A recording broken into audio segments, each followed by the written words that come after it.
Hello, I am Suresh Kumar, Assistant Professor at St.Joseph College of Arts and Science, Autonomous, Cuddalore.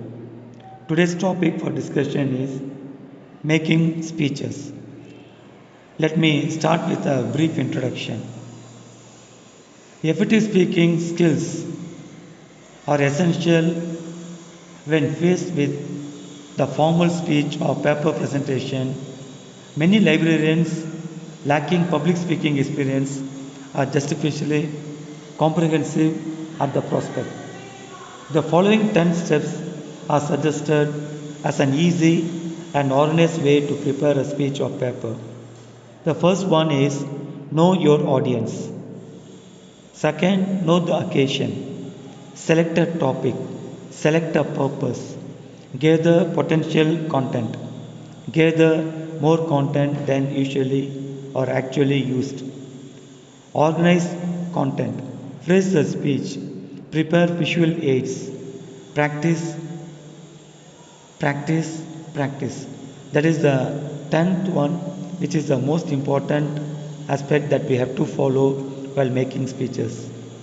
The first one for discussion is know your audience. Whether you are presenting a paper or giving a speech, you need to analyze your audience first and foremost.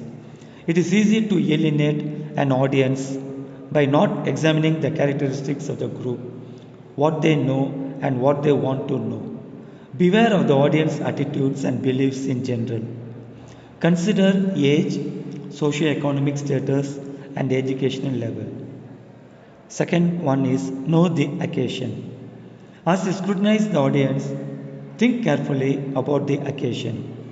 Are you a keynote speaker, presenting a paper, introducing a speaker, or chairing a panel? Each situation is different and requires preparation tailored to the occasion. The third one is select a topic.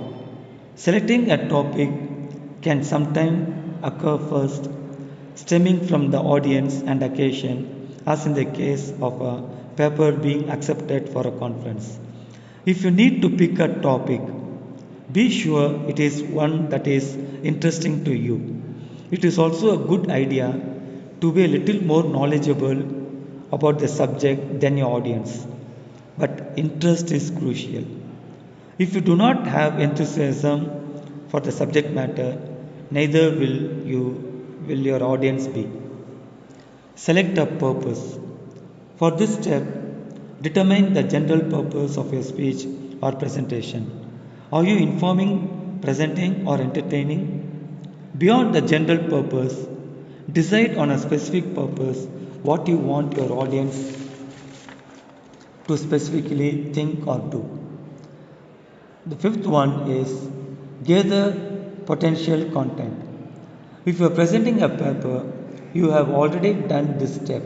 If not, this is the research phase where you gather information through printed sources, interviews, and your own experience, expertise. Gather more content than actually used.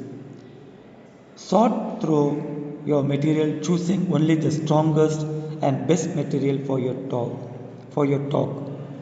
Or less content. The importance of this step cannot be stressed enough for both speeches and paper presentations. Many presenters do not realize that presenting a paper does not mean the paper is read word for word at breakneck speed. Rather, the information has to be recast for the new medium. Don't be bound by the flow of your paper. Tell them what you are going to tell them. Tell them what you have told them. The next one is phrase the speech. The previous steps involve preparing the message. Now you are ready to work on delivering the message. Usually, a type of delivery most appropriate is the extemporaneous delivery. With extemporaneous speaking, you are thoroughly prepared and practiced, but the exact wording of the speech is determined at the time you actually speak the words. You want to avoid memorizing your talk. Instead, know your key ideas and translate them into words as you speak. This means you have to think about what you are saying as you are speaking. Each time you practice, you may say your speech a little bit differently, but this allows flexibility and the chance to adapt to your audience if needed. Speaking extemporaneously can be difficult to achieve at first, but this style of delivery creates spontaneity which can affect the receptivity of your audience to you and your ideas. Prepare visual aids. Visual aids, if appropriate for your speech or presentation, can help your audience remember your points and clarify information. Speech textbooks usually emphasizes the following when covering visual aids. Make sure the audience can see the visual aid. Show the visual aid only when you are referring to it, and talk to the audience, not to the visual aid. Also, practice with the visual aid. Usual visual aids can add to the length of a talk and can cause you to become frustrated if you run into difficulties. The next one is practice, practice, practice.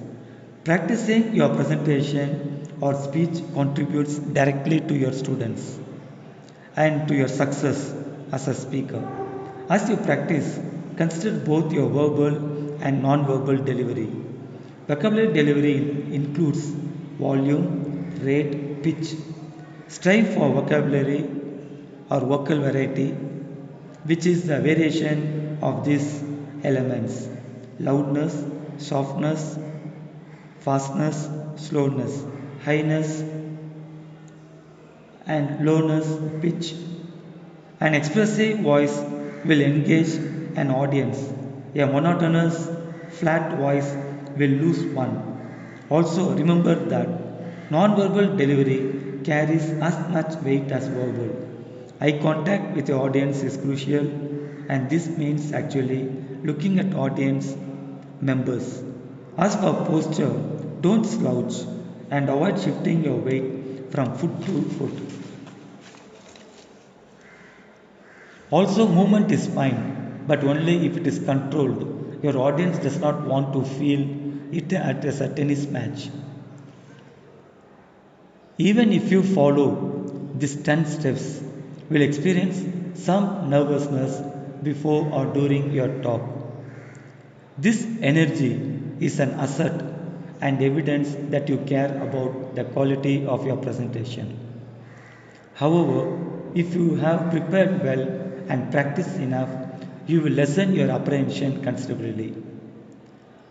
And to conclude this session, always think positively as you prepare, rehearse, and actually deliver your message.